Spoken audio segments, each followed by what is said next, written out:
John in Minneapolis. Hey, John, what's on your mind?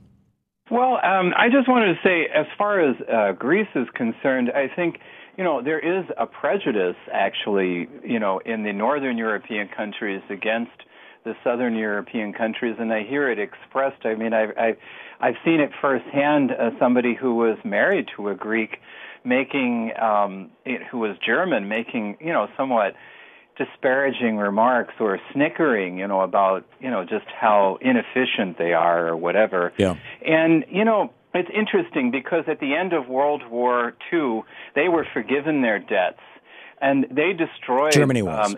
Somebody pointed out, I can't remember who in the Greek government presently, that it was like 30 or 40% of the infrastructure of Greece. And Greece has really suffered, I think, a lot. It's not a rich country by any means, and it was finally kind of in the 80s and 90s and, up until this financial crisis, it was kind of coming out of the doldrums and really, prospering for the first time, since it was formed in 1840-something. But also I wanted to talk about, this ideology of capitalism as expressed through, business management.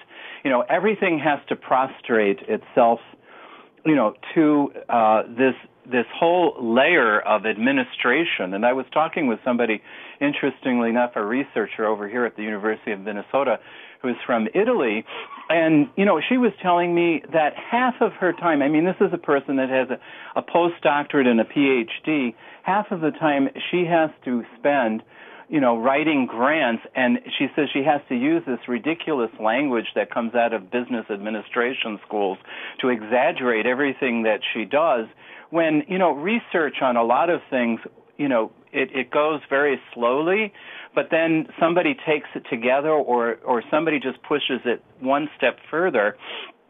And, that's not something that's recognized in their value system.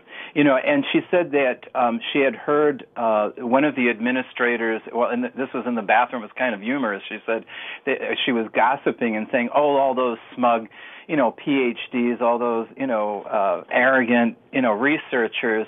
And it's like, what a weird set of values we have in this society.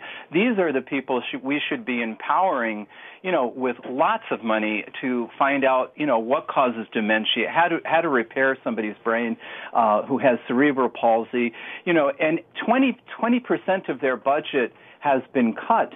And I find it in healthcare, too, where I work, the same kind of a thing. Our house doctor now has to take call for all the nursing homes, and I called him in an emergency, and he says, "Excuse me, I have to take a call from the nursing homes." And then came up, and he's so afraid that he's going to get sued, he ordered a chest X-ray, which was totally unnecessary. So this is the kind of thing, to make things efficient under their way of doing things when... Why do we need all these people? What is it that they actually do? A person who has experience could learn a little bit of business management and do quite as well, but that's not the way it's done anymore.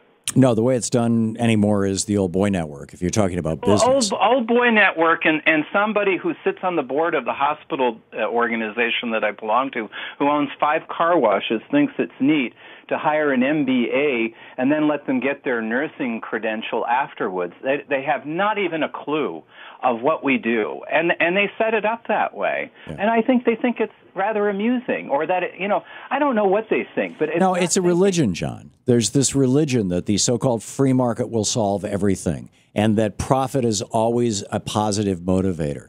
And the fact of the matter is that in many realms, profit is actually a negative motivator. It promotes corruption, essentially. And profit, for example, if a corporation is making a profit because they bought a congressman and he lowered the taxes on that corporation, that's not a good. There's nothing good about that. So anyway, I'm with you. John, thank you for the call.